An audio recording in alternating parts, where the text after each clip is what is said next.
Japan के वक्त के मुताबिक घड़ी में 11 बज रहे थे, लेकिन ये दिन शायद जापान के लिए काला दिन होगा, क्योंकि जिस तरह से एक दर्दनाक घटना जापान के पूर्व पीएम की हत्या कर दी गई, भारत में भी शोक की लहर दौड़ गई। पूरी दुनिया में ये खबर आग की तरह फैल गई कि आखिर कौन था इस हत्या के पीछे वजह। हालांकि देखिए, आरोपी को गिरफ्तार तो किया गया, पीएम नरेंद्र मोदी ने भी घटना पर दुख जताया, लेकिन आज के दिन पूरे भारत में राष्ट्रीय शोक भी घोषित किया गया। नीतू, तो बिल्कुल राष्ट्रीय शोक का ऐलान आज हिंदुस्तान में कर दिया गया है, क्योंकि हिंदुस्तान में पीएम नरेंद्र मोदी का जो गहरा रिश्ता रहा है, दोस्ती का रिश्ता रहा है, आज उस दोस्ती को लेकर हर कोई दोनों ही नेताओं को याद कर रहा है। इसके साथ ही साथ जब भारत को ये पता चला कि अब शिंजो आबे इस दुनिया में नहीं रहे हैं, तो एक के बाद एक कई ट्वीट लगातार नेताओं की तरफ से आए, जिनमें पीएम नरेंद्र मोदी का भी ट्वीट आया। उन्होंने कहा कि प्रार्थनाएं लगातार मेरी जो है परिवार के साथ है, लेकिन देखिए देर शाम तक ये खबर सामने आ गई कि शिंजो आबे अब इस दुनिया में नहीं है। लेकिन बड़ी बात आपको बता दें कि शिंतो धर्म के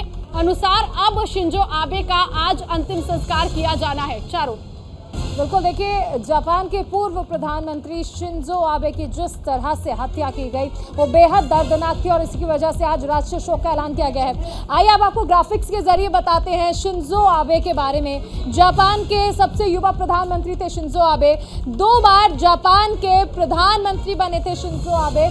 और सबसे अहम चीज़ है कि आप देख सकते हैं कि 2006 में पहली बार प्रधानमंत्री बने थे शिंजो आबे।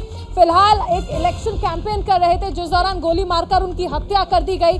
2012 से 2020 तक प्रधानमंत्री रहे हैं शिंजो आबे, जापान के पूर्व प्रधानमंत्री थे फिलहाल, जिनकी गोली मारकर हत्या की गई। खराब स्वास्थ्य की वजह से आपको बता दें कि उन्होंने इस्तीफा दिया था। ये जापान के जो पूर्व प्रधानमंत्री थे शिंजो आबे, उनके बारे में हम आपको जानकारी दे रहे थे। 21 सितंबर 1954 को टोक्यो में शिंजो आबे का जन्म हुआ था। ये जानकारी हम दे रहे हैं आपको शिंजो आबे के बारे में। आखिर कौन थे? जापान के प्रभावशाली राजनीतिक परिवार में शिंजो आबे का जन्म हुआ था। 2 बार जापान के प्रधानमंत्री रहे हैं। दादा कैना आबे और पिता सिंतारो आबे जापान के लोकप्रिय नेता रहे हैं, और आबे के नाना नोबुशुके किशी जापान के प्रधानमंत्री रहे थे। ये हम आपको बता रहे हैं कि आखिर कौन थे शिंजो आबे। आगे की जानकारी के लिए, आगे की खबर के लिए रुख करते हैं मेरी सहयोगी नीतू का। बिल्कुल, तो चलिए आगे बढ़ेंगे। देश दुनिया की खबरों में एक खबर ये मिल रही है कि ट्विटर की जो डील एलन मस्क, जो टेस्ला के सीईओ हैं और एक बड़े अमीर नेता हैं, उन्होंने ये डील क्यों कैंसिल की, ये समझने वाली बात होगी। क्योंकि ट्विटर को लेकर उन्होंने जो साझेदारी की थी, अब उस डील को वो कैंसिल इसलिए कर रहे हैं क्योंकि पहले ही ये शर्त रखी गई थी कि वो ट्विटर को इसलिए लेंगे कि अगर फर्जी जितने भी मैसेज है उसका आकलन किया जा सके। इसके साथ ही साथ फर्जी कॉल के बारे में भी ट्विटर ये जानकारी देगा, तभी इस डील को पूरा किया जाएगा। और ऐसे में ट्विटर अपनी शर्तों के उल्लंघन को लेकर अब जिस तरह से वो कायम नहीं रह पाया और उसने उल्लंघन किया, इसी के बाद एलन मस्क ने सीधे इस डील को कैंसिल कर दिया है। सागर, बिल्कुल, जिस तरह से एलन मस्क के वकील ने यह भी कहा कि इस मसले पर मैं कोर्ट भी जाऊंगा, क्योंकि एलन मस्क के वकील का ये कहना कि तमाम जो शर्तें थी उसका उल्लंघन किया गया,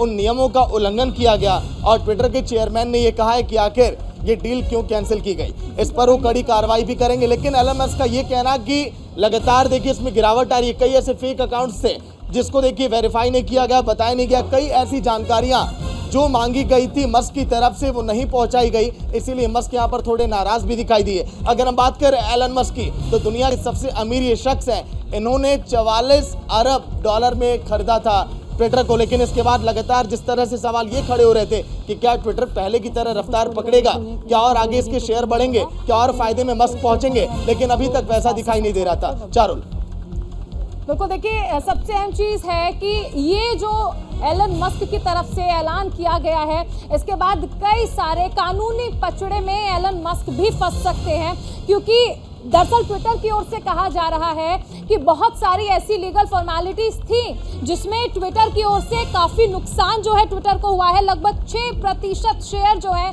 ट्विटर के गिर चुके हैं एलन मस्क की तरफ से जब से ये डील कैंसिल की गई है। एलन मस्क ने हालांकि ऑफिशियल भी अब इसे कर दिया, शुरुआत में इसके कयास लगाए जा रहे थे, लेकिन अब देखने वाली बात ये होगी कि आखिर ये डील आगे कैसे जाती है, क्योंकि एलन मस्क ने इसे कैंसिल कर दिया है। तो आज हमने इस 1 घंटे में 6 बड़ी खबरों पर चर्चा की, जिसमें आपने देखा हर खबर के बारे में हमने आपको सटीक जानकारी दी। तो बिल्कुल जिस तरह से तस्वीरें आपने देखी आज के दिन की 6 बड़ी खबरों की, विस्तार से एक खबर हमने बताया न्यूज रूम से, जहां पर एक खबरें पहले तलाशी जाती हैं, फिर तराशी जाती हैं, फिर हम आप तक पहुंचाते हैं उन खबरों को विस्तार से। बिल्कुल, और इसीलिए न्यूज रूम लाइव में हम विस्तार से सभी खबरें तो आप तक पहुंचाते ही हैं, लेकिन सटीक जानकारियां भी आपको देते हैं। और चलिए आज इस 1 घंटे के बुलेटिन में अभी के लिए बस इतना ही। बाकी की तमाम खबरों के लिए आप बने रहिए न्यूज इंडिया के साथ। नमस्कार।